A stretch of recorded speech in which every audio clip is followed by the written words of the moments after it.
नमस्कार दोस्तों, आप सभी का स्वागत है हमारे YouTube चैनल मैथ एक्सप्लोरिंग में। तो डियर फ्रेंड्स, आज हम चर्चा करने वाले हैं आसियान की।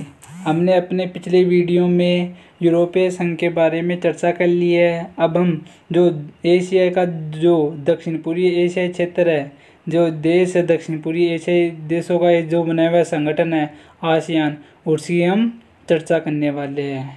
तो देखिए आसियान, ये आसियान का एक झंडा है। आसियान ने भी अपना ये झंडा बनाया हुआ है। इसमें 10 तीलियाँ लगी है जो कि आगे 10 देशों के बारे में बतलाती है। अब देखते हैं हम आसियान के बारे में। इसमें पहला पॉइंट है गठन। आसियान का गठन देखते हैं। आसियान का गठन 1967 में हुआ।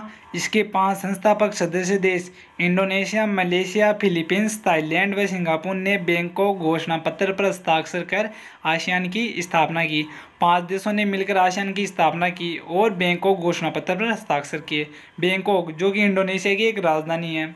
इसके बाद ब्रुनई, वियतनाम, लाओस, म्यांमार व कंबोडिया, यानी कि ये 5 देश और मिल गए, यानी कि आसियान में 10 टोटल देश थे और इसका 10वां सदस्य देश 2013 में कंबोडिया बना।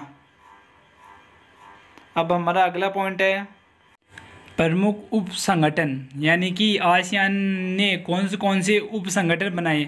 इसमें पहला है ARF, जिसकी स्थापना 1994 में की गई और इसका पूरा नाम है आसियान क्षेत्रीय मंच।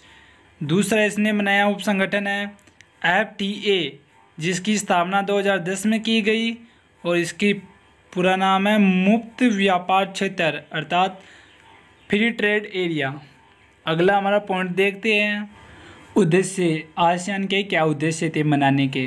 पहला इसमें आसियान का उद्देश्य मुख्य रूप से आर्थिक विकास को तेज़ करना, यानी कि आसियान जो एशियाई दक्षिण पूर्वी एशियाई देश थे उनके विकास को तेज़ करना।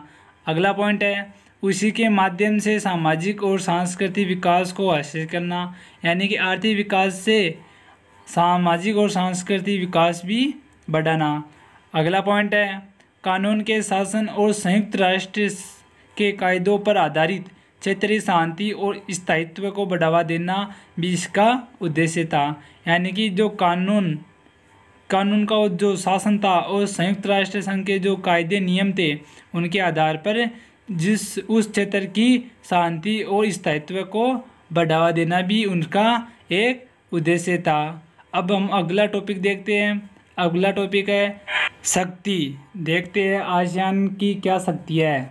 इसमें पहला पॉइंट है आपसी व्यापार और सहयोग, यानी कि एक दूसरे के साथ व्यापार। दूसरा है सहयोगात्मक विदेश नीति, यानी कि पूरे विश्व के साथ सहयोग करके अपनी विदेश नीति संचालित करना।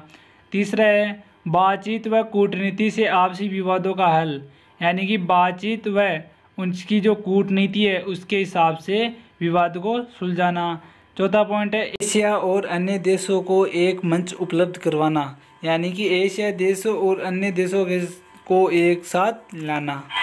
अगला टॉपिक है हमारा भूमिका। आसियान की क्या क्या भूमिका रही वो देखते हैं। पहला पॉइंट है आसियान भारत व चीन के साथ व्यापारिक संबंधों को सुदृढ़ करने की ओर प्रयासरत है, यानी कि आसियान भारत व चीन के साथ व्यापारिक संबंधों को बढ़ा रहा है। दूसरा है पूर्वी एशिया के देशों के बीच आसियान एक सेतु का कार्य कर रहा है। पूर्वी जो एशिया के देश हैं उनके साथ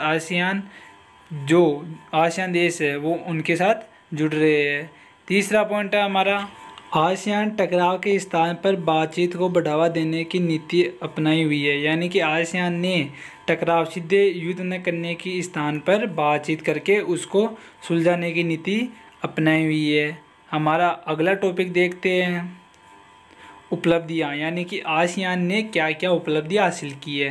पहला है आसियान आर्थिक समृद्धि, सामाजिक उन्नति, सांस्कृतिक विकास और क्षेत्रीय शांति व स्थिरता के लक्ष्य को प्राप्त करने में सफल रहा है, यानी कि आसियान ने ये संगठन बनाने के बाद आर्थिक समृद्धि भी और सामाजिक उन्नति, सांस्कृतिक विकास और क्षेत्रीय शांति व स्थिरता के लक्ष्य को प्राप्त किया है।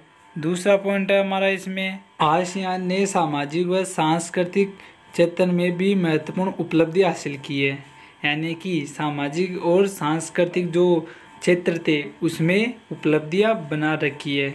अगला है हमारा 2003 में आसियान ने आसियान सुरक्षा समुदाय, आसियान आर्थिक समुदाय और आसियान सामाजिक सांस्कृतिक समुदाय की स्थापना की। यानी कि 2003 में आसियान ने 3 समुदायों की स्थापना की। आसियान सुरक्षा समुदाय, आसियान आर्थिक समुदाय और आसियान सामाजिक सांस्कृतिक समुदाय। अंतिम पॉइंट है इसमें, आसियान ने आसियान विजय 2020 में एक बहुमुखी भूमिका को प्रमुखता दी। यानी कि जो 2020 आसियान विजय जो आयोजन किया गया था उसमें आसियान की बहुमुखी भूमिका को प्रमुखता दी।